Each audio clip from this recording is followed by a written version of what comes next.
স্বতন্ত্র ইবতেদায়ী মাদ্রাসা শিক্ষকদের long March শুরুতেই পুলিশের বাধার মুখে পড়েছে। রোববার দুপুর 2টায় জাতীয় প্রেস ক্লাবের সামনে থেকে লং মার্চটি শুরু হলে পুলিশ বাধা দেয়। এতে রাস্তাতেই বসে পড়েন শত শত শিক্ষক। ফলে পল্টন থেকে কদম ফোয়ারা অভিমুখী সড়কটি বন্ধ হয়ে গেছে। এ সময় সরকার তাদের দাবি বিবেচনা করছে জানিয়ে পুলিশ তাদের রাস্তা ছেড়ে দেওয়ার আহ্বান জানায়। এরপর আন্দোলনকারীদের শীর্ষ পর্যায় থেকে আজকের কর্মসূচি স্থগিতের ঘোষণা দেওয়া হয়। তবে আন্দোলনকারীরা তা প্রত্যাখ্যান করে এবং আজকের মধ্যে তাদের দাবি মেনে নেওয়ার দাবি জানিয়ে অবস্থান অব্যাহত রাখে।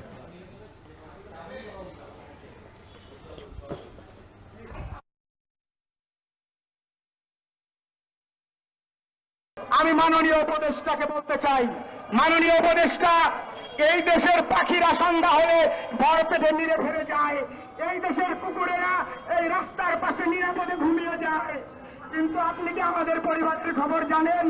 কেন্দ্রীয় কমিটি থেকে যে সিদ্ধান্ত আসবে সেই সিদ্ধান্ত অনুযায়ী প্রয়োজনে জীবন দিব, তবু আমরা আন্দোলন বাস্তবায়ন করে ছাড়বো। আর যে সরকার বৈষম্য সভাপতি আছে সেই বৈষম্য দূর না করে তারা বৈষম্য দিয়ে রেখেছেন। আপনাদের পক্ষ থেকে আমরা সরকারকে বলতে চাই, শান্তিপূর্ণভাবে তারা আন্দোলন করছে, আপনারা তাদের যৌক্তিক দাবি মেনে নেন। ইবতেদায়ী মাদ্রাসা শিক্ষকদের পদযাত্রার আরও খবর জানাতে যুক্ত হয়েছেন তহিদুল তারেক। মাদ্রাসা শিক্ষকদের পরবর্তী কর্মসূচি নিয়ে বিস্তারিত জানাবেন। একই সঙ্গে সরকারের পক্ষ থেকে কোনো বিবৃতি দেওয়া হয়েছে কিনা জানাবেন।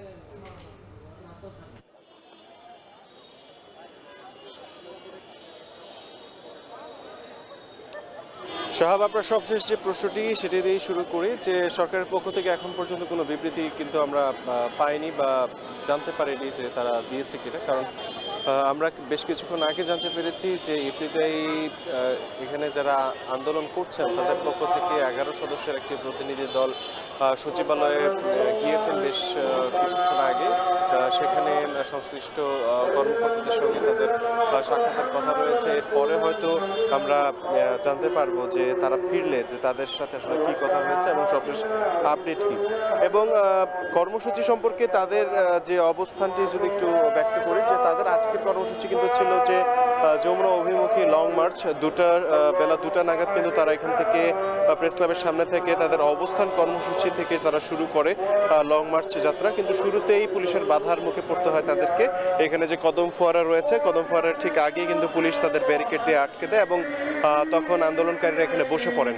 এবং এরপরই কিন্তু পুলিশের পক্ষ থেকে এখানে রমনা জোনের ডিসি এসে কিন্তু তাদেরকে আশ্বাস দেওয়ার চেষ্টা করেছেন এবং শীর্ষ যে আন্দোলনকারীদের নেতারা রয়েছেন তাদেরকে তিনি বোঝানোর চেষ্টা করেছেন যে আগামীকালকের মধ্যেই তাদের এই আন্দোলন বা দাবিটি মেনে নেওয়ার একটা সম্ভাবনা আছে, তো তারা যাতে তাদের অবস্থান থেকে সরে দাঁড়ান। এবং এক পর্যায়ে তাদের নেতারা আসলে তাদেরকে এই লং মার্চের যে কর্মসূচি তাই স্থগিত ঘোষণা করেন এবং বলেন যে আগামীকাল তাদের বিক্ষোভ কর্মসূচি পালন করা হবে।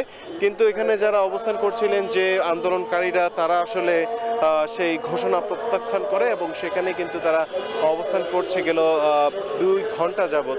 এবং এখন পর্যন্ত এই মুহূর্তে আপনারা দেখতে পাচ্ছেন তারা বেশ কিছুক্ষণ আগে এখানেই আসরের নামাজ আদায় করেছেন। আসরের এবং এর আগে জোহরের নামাজও কিন্তু তারা ঠিক এই জায়গাতেই অবস্থান করে এবং আসরের নামাজ আদায় করার পর কিন্তু তারা এখানেই অবস্থান করবেন যতটুকু আমরা বুঝতে পারছি। এর আগে তারা আসলে নানামুখী স্লোগান দিয়ে কিন্তু তাদের যে প্রতিবাদ কিন্তু তারা তুলে ধরছিলেন এবং তাদের বক্তব্য অনুযায়ী তারা বলছেন যে এই ইবতেদায়ী মাদ্রাসার যে প্রতিষ্ঠানগুলো রয়েছে এই প্রতিষ্ঠানগুলোকে কিন্তু জাতীয়করণের ঘোষণা 28 জানুয়ারি করা হলেও এখন পর্যন্ত কেন সেটা বাস্তবায়ন করা হলো না, এই নিয়ে কিন্তু তাদের অসন্তুষ্টি এবং তারা কিন্তু এই বিষয়টি বলছেন যে এত সময় কেন লাগছে এবং যে কারণে আসলে তারা তাদের এই ক্ষোভের জায়গা থেকে গেল 21 দিন যাবৎ কিন্তু তারা এই আন্দোলন করে যাচ্ছে এবং আজকে 21তম দিনে তারা তাদের যে অবস্থান কর্মসূচি সেই অবস্থান কর্মসূচি থেকে কিন্তু লং মার্চের ঘোষণা দেয়। এবং আরেকটা বিষয় একটু উল্লেখ করতে চাই যে ইবতেদায়ী মাদ্রাসার এই শিক্ষকদের সঙ্গে কিন্তু একাত্মতা প্রকাশ করেছে বেশ কয়েকটি রাজনৈতিক দল। আজকে সকালেও কিন্তু আমরা দেখেছি যে জামাতের পক্ষ থেকেও কিন্তু জামাতের একজন নেতা কিন্তু তাদের এই কর্মসূচিতে এসে তাদের পক্ষে বক্তব্য দিয়েছেন এবং তাদের এই দাবি যৌক্তিক বলে সরকারকে দ্রুত তাদের দাবি মেনে নেওয়ার আহ্বান জানিয়েছেন।